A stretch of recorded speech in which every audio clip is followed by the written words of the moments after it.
श्रीगणेशचित्विलासमन्दहासरक्षमां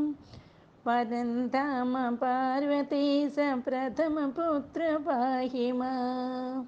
श्रीगणेशचित्विलासमन्दहासरक्षमां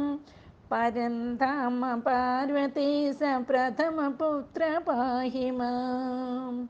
भावगम्य भक्तगम्य कामितवरदायी